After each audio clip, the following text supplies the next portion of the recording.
Volvemos en una especie de segundo tiempo de este encuentro, de esta charla que hemos prometido y hemos producido para estar hablando con Jorgelina Giva, una de las principales periodistas que ha trabajado con muchísima lucidez y compromiso la cuestión ambiental, de la cual veníamos hablando en el prólogo de esta charla. Así que estamos esperando que ella se pueda contactar con nosotros a través del Instagram e iniciar esta charla que tiene, por supuesto, un panorama hoy cada vez más relevante en la vida cotidiana, por lo que significa, insisto, lo que está expresando la protesta de las familias pescadoras en distintos lugares. Allí aparece como dos ambientes. Ahora sí me parece que la cosa se va a aclarar con mayor... Ahora sí, por lo menos ya estamos tratando de asomarnos a la posibilidad de que la ventanita de Instagram nos despierte la gran chance de hablar con una de las voces más lúcidas en todo esto, que es Jorgelina Giva. Hola, Jor, ¿cómo estás? Buenas tardes. Carlitos, ¿qué tal? Un gusto, ahora sí. Me Ahora parece sí, que ahora sí estamos conectados. Bueno, ahora unos sí minutos de estamos. demora, pero ahora estamos. Totalmente. Jor, muchísimas gracias por este encuentro. No, por favor, muchísimas gracias a vos por la invitación. Un gusto conversar con vos, como siempre. Vos sabés que recién veníamos haciendo en la introducción de lo que sería casi el primer tiempo de esto, de todas las cuestiones ambientales que están abiertas hoy en el territorio de la provincia de Santa Fe. He leído algunas notas que has hecho en Aire de Santa Fe, realmente muy buenas, sobre todo lo que está pasando sobre el costado ambiental, pero también imprescindiblemente social, la mirada imprescindiblemente social que debe tener lo ambiental. Nada me parece justo si no se tiene en cuenta la cuestión de los derechos laborales y la cuestión de clase, es fundamental. No hay ecología de verdad si no se tiene en cuenta quiénes son los más perjudicados por la agresión que el sistema capitalista le está haciendo al planeta Tierra en todos los lugares. Pero si te parece, vamos a arrancar por allí, porque me parece que hay muchos temas.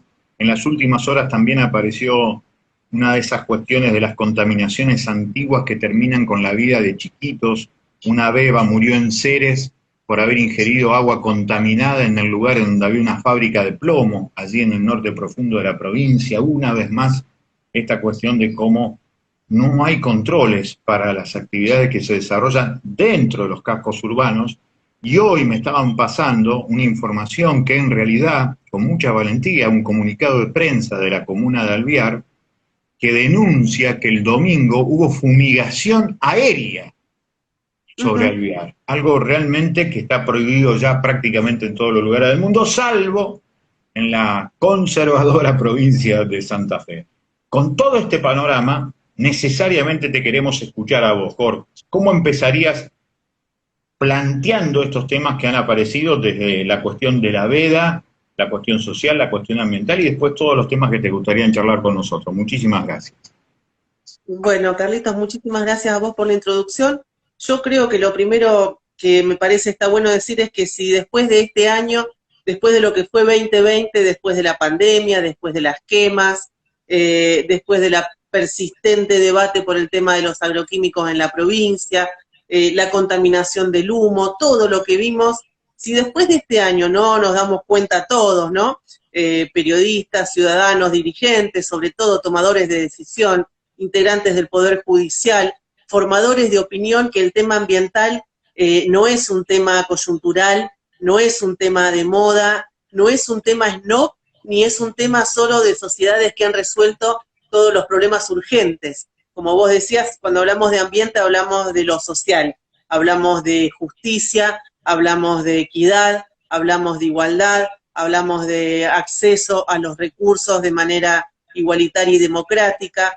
Si una pandemia que nos obligó y todavía nos obliga a cambiar nuestra forma de vida y todo lo que nos gusta hacer, completamente relacionada en su origen con la destrucción del ambiente, cosa que ha quedado más que probada, es en esta deforestación, en el corrimiento de la frontera agropecuaria, en la interacción dañina del ser humano con el hábitat natural agreste que todavía en algunos reductos del mundo queda.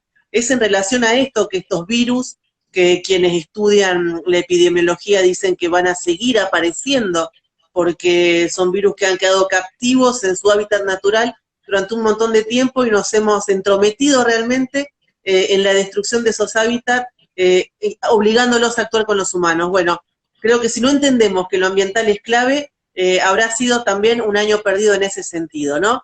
De positivo creo que podemos, Carlitos, rescatar lo que me parece a mí una movilización social en la ciudad de Rosario, en la provincia de Santa Fe, también en la provincia de Entre Ríos, también en el norte de la provincia de Buenos Aires, tal vez inédita en relación a la defensa del humedal del delta del río Paraná.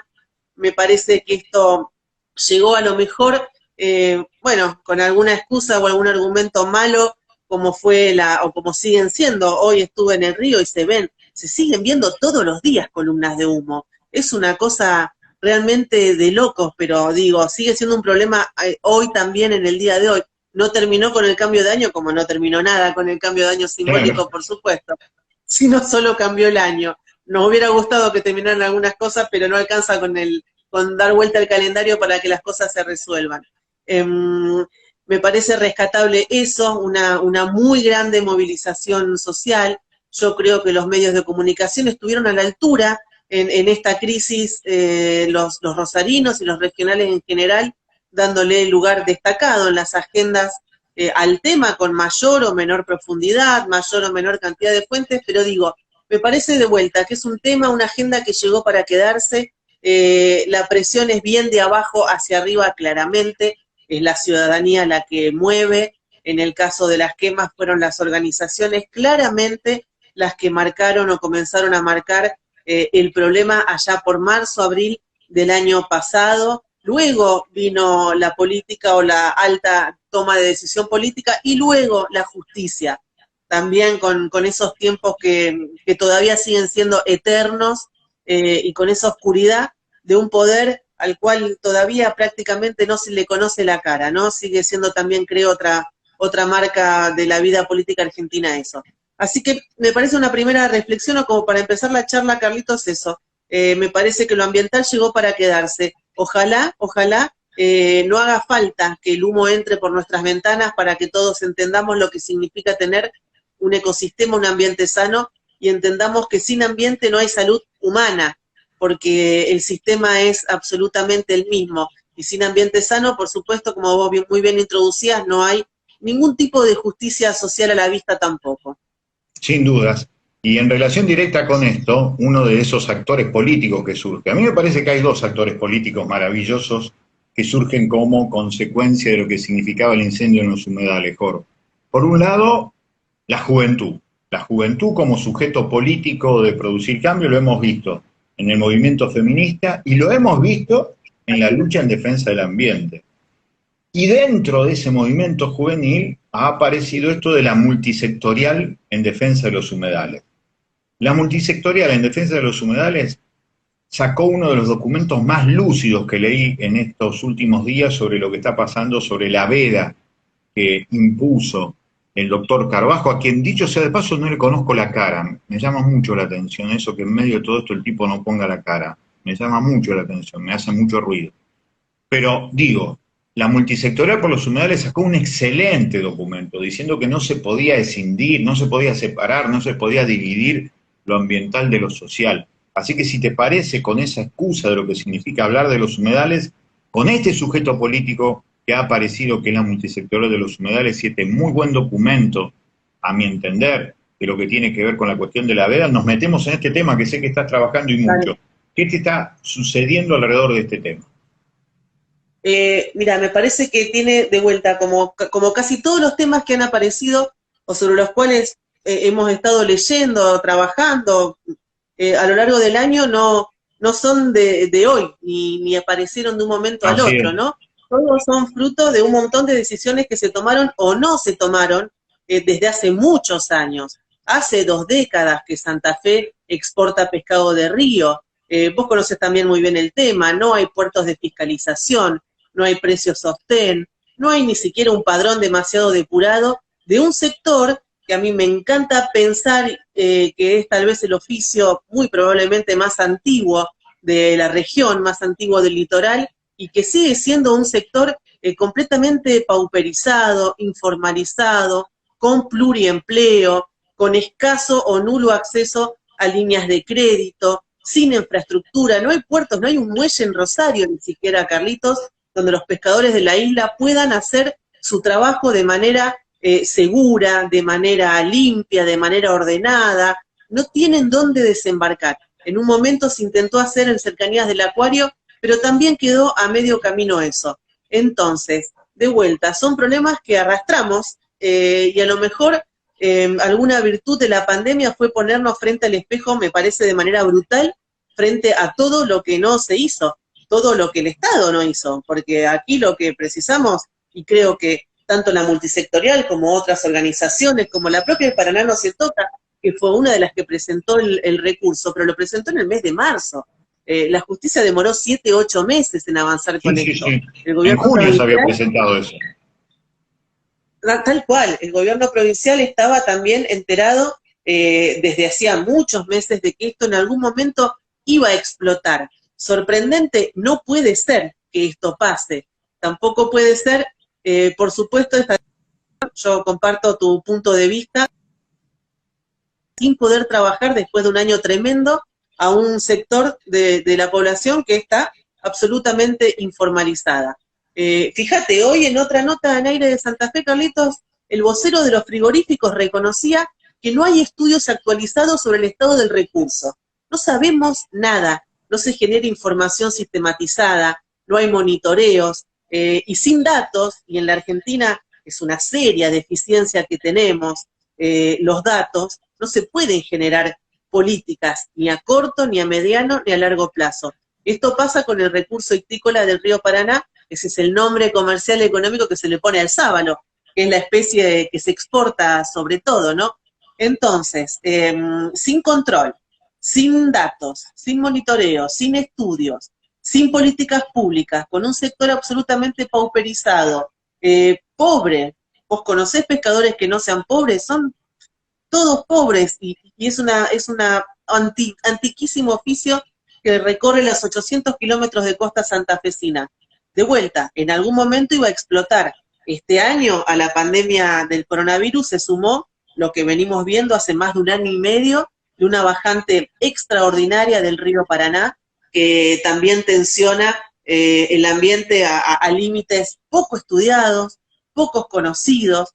Me parece que tiene sentido en ese contexto, sí, algún sistema de vedas para proteger el recurso, porque si no todos nos vamos a quedar sin pescado, los frigoríficos, Claro. los pescadores, los consumidores y los ciudadanos de esta tierra, pero claramente hay que hacerlo de otra manera. Insisto, yo diría que es un problema antiguo, que de vuelta, ante esta presión muy fuerte de una crisis social, económica muy fuerte y una crisis ecológica por la bajante del río, que Carlitos, después podemos, si querés, hablar de eso, también tiene que ver con la mano humana, lo que está pasando con el Paraná y cómo puede reconfigurarse este río que tanto queremos en un río de extremos. El Paraná del siglo XXI es otro río al que estábamos acostumbrados quienes nacimos en el siglo XX y estudiamos en el siglo XX. Es un río muy diferente, que también genera y proporciona escenarios de gran incertidumbre. A lo mejor sea también otra palabra a la cual entre la pandemia y la crisis ambiental nos tengamos que acostumbrar, incertidumbre, poca información, poco margen para tomar decisiones con tiempo. Es tal vez un signo de los tiempos, no lo sé. A lo mejor con el transcurso del tiempo nos iremos dando cuenta si esto es o no así. Vos sabés que en relación a esto que estás hablando de lo que significa que este Paraná no es el mismo del siglo XX en el cual nosotros crecimos, lo cual es verdad, a mí me llamó mucho la atención cuando a finales del año pasado había surgido la información de que el agua empezaba a cotizar en Wall Street. Esa información me llamó mucho la atención, la relacioné directamente con la escasez de agua en el Paraná y planteé un pedido de informe y dije en los fundamentos de ese pedido de informe que ante la mercantilización del agua, temo por la provisión de agua en Santa Fe.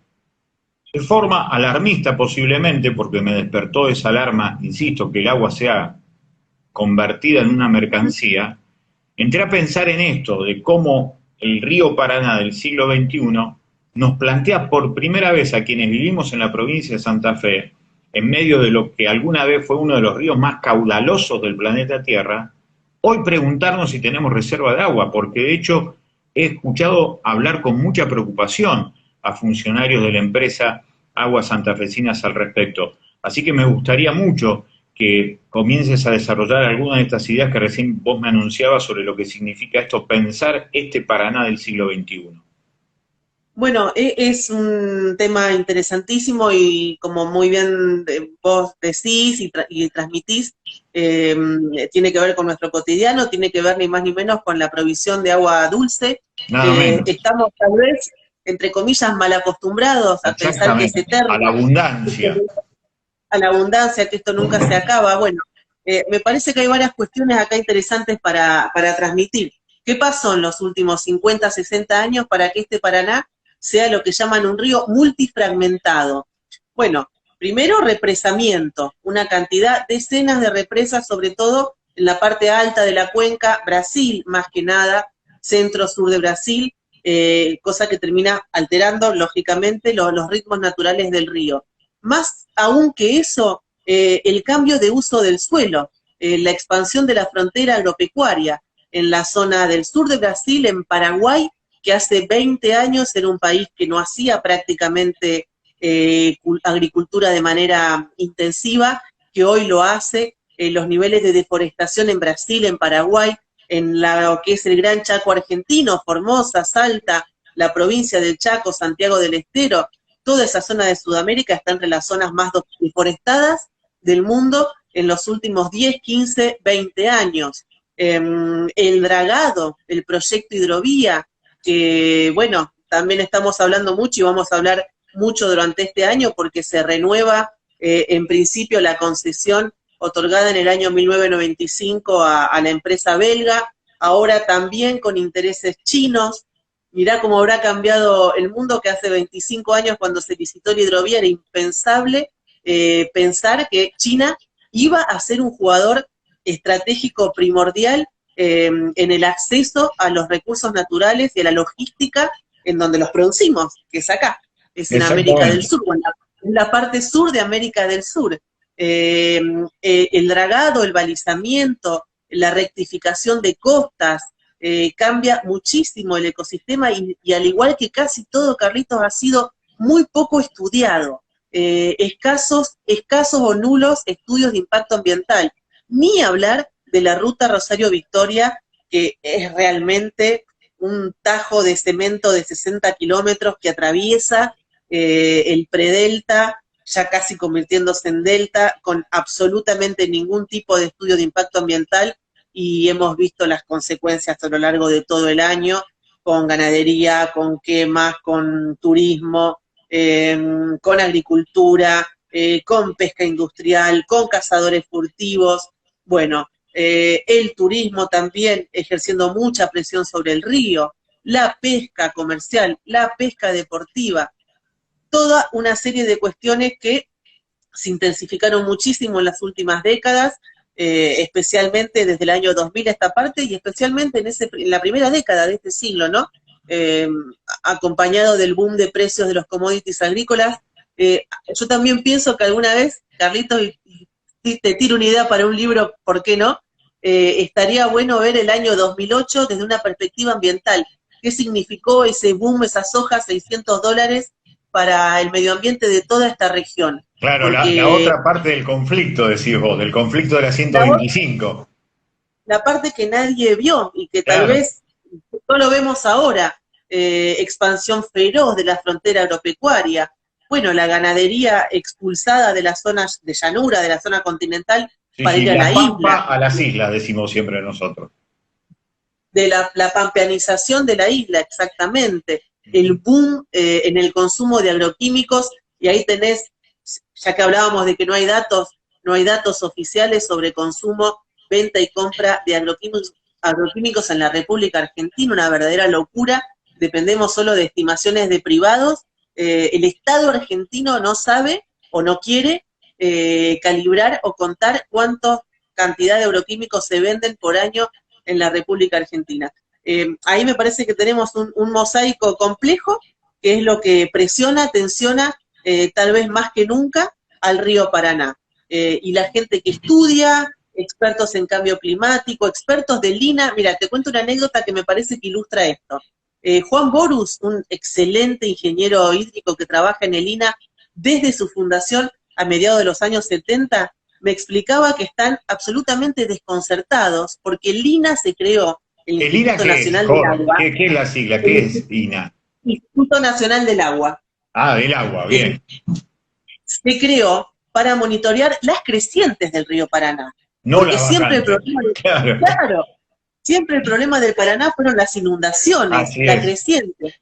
Y están, y me lo decía este hombre con 40 años de experiencia en ese organismo estatal, que es de excelencia, como muchos otros que tiene todavía la Argentina, que están desconcertados ante una situación inédita como es esta bajante, esta sequía que dura hace más de un año y medio. Así que ahí tenemos también otra pauta, otro criterio de mirá si cambiaron las cosas, mirá si el Paraná del siglo XXI es diferente al Paraná del siglo XX. Vos sabés que en relación a esto, uno de los puntos que tocaste y que para mí es fundamental, la cuestión de la hidrovía y todo lo que esto significa y cómo la política mira esto, que termina siendo la propiedad de los que hacen negocio en la hidrovía y no lo que significaría una hidrovía para generar más trabajo, más empleo o mejor calidad de vida para la gente que vive en la zona de la hidrovía. Es al revés. La hidrovía, como el Mercosur, termina siendo el negocio de las empresas que se adueñan de eso. El otro día tuvimos un conversatorio desde la Cámara de Diputados con la gente de la Bolsa de Comercio de Rosario y me impactó, Jorge, que ellos tienen metro por metro el calado que tiene que tener el Paraná para desarrollar el negocio.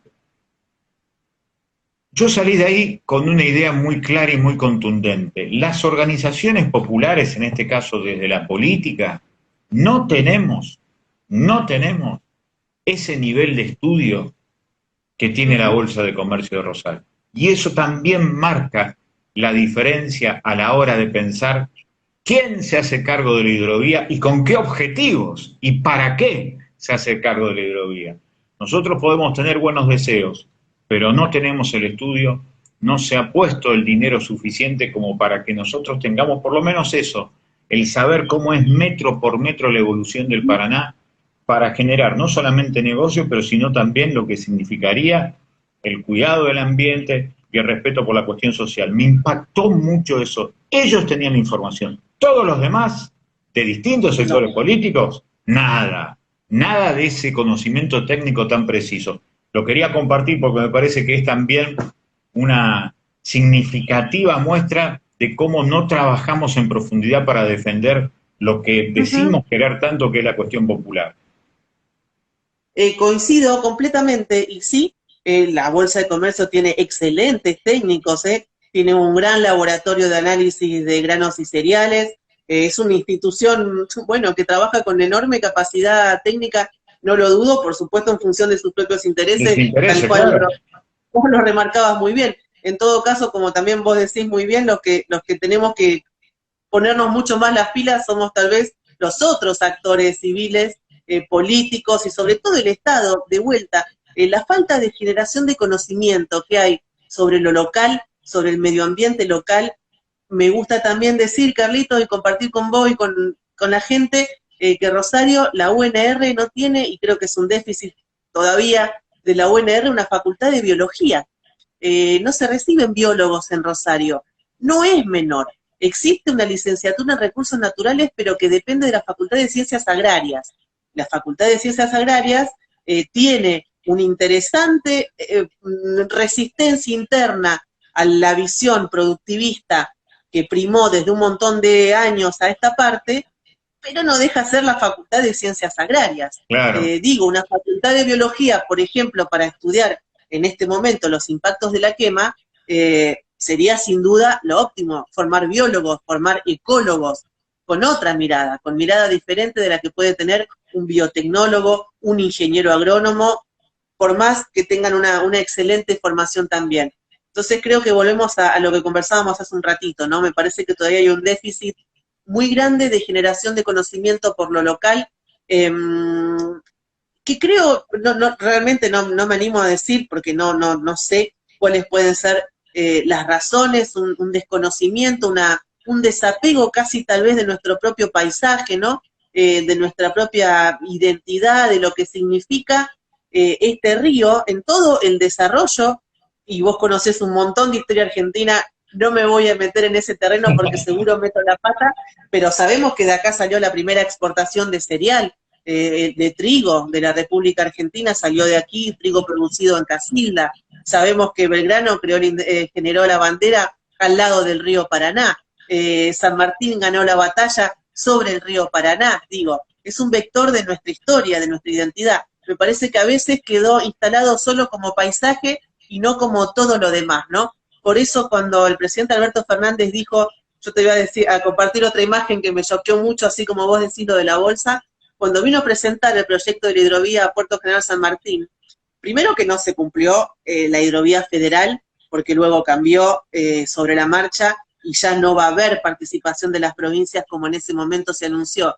Y luego dijo algo que me impactó mucho negativamente, ¿no? Que me pareció una falta total de una antigüedad, sobre todo una visión muy antigua de las cosas, de la economía, de la política. Dijo, esto no es un río, esto es un motor de desarrollo. Bueno, no, primero y ante todo es un río, que puede ser un motor de desarrollo como es un montón de otras cosas, y ni siquiera es un río, es una cuenca. Fíjate vos también dentro de la veda a la pesca, esta situación casi ridícula de prohibir la pesca en la provincia de Santa Fe, cuando claramente esos límites ya no tienen sentido verlo así. También lo vimos con la situación de las quemas, tenemos que cambiar en muchos sentidos la mirada, ¿no? Ya ese límite geográfico, burocrático de la línea, del mapa. Los límites de no la geografía son del siglo XIX, Jorge, ni siquiera del siglo XX. Sí, son del siglo exactamente, tal XIX. cual. Así que imagínate, mirá qué interesante lo que dice Marcelo Bocci aquí, sumándose al diálogo, le agradezco mucho a Marcelo. La falta de investigación del ecosistema local es parte también de la falta de identidad cultural. Una muy linda observación, sí, claro, que hace Marcelo. Y esa cuestión siempre de estar mirando más con atención lo lejano que lo cercano. Y ese es un problema que se paga caro. La gente lo termina pagando caro. Carlitos, completamente. Otra anécdota, no me quiero poner anecdotaria, pero es que me parece que refleja todo esto. ¿Te acordarás? Hace, no sé, a mediados de año pasado apareció una guaraguazú en la zona oeste de Rosario. Sí. El parte policial decía can con características diferentes. Me pareció hermoso desde el sentido de decir, ¿qué es este bicho? Que no es un perro, pero parece un perro. Bueno, y sin embargo tal vez cualquiera de nosotros podría identificar un koala, una jirafa, un hipopótamo, ¿no?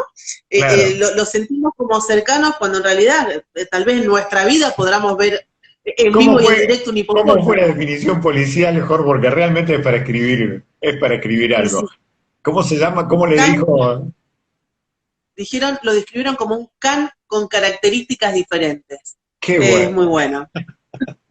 Qué bueno, realmente. Así que, pero bueno. Jorge, decime por último, para no abusar más de tu tiempo, porque la verdad me da la sensación que el tema evidentemente trasciende incluso a la triste cifra que siempre aparece en los presupuestos provinciales, que a mí me indigna cada vez que veo los presupuestos del Ministerio de Medio Ambiente y Cambio Climático, como se llama ahora.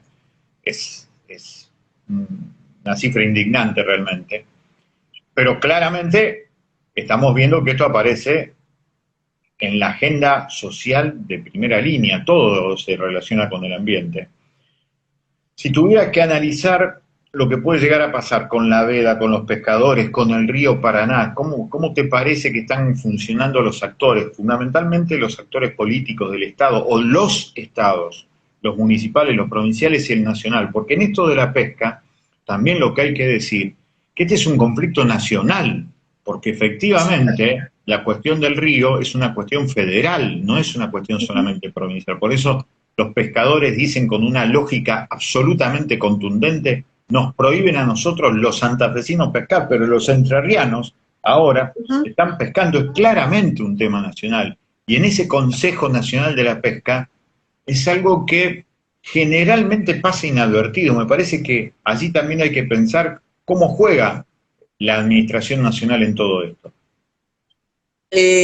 Bueno, La verdad que mi mirada sería más bien pesimista en función de lo que vemos. Primero, esto ni siquiera se ve o se debate desde lo nacional, no se debate la exportación de pescado de río, que es otro debate también que en realidad es el que sobrevuela todo esto, ¿no? No Exactamente. todos los países, claro, no todos los países exportan porque es un recurso muchísimo más frágil que el pez del océano o el pez del mar. Me parece que el debate de fondo tendría que ser ese, debate que nunca se dio. Y luego, Carlitos, la sensación, no sé, de vuelta, qué sé yo, a veces cuesta ser optimista porque, bueno, uno va viendo y corroborando cosas que ocurren una y otra vez, ¿no?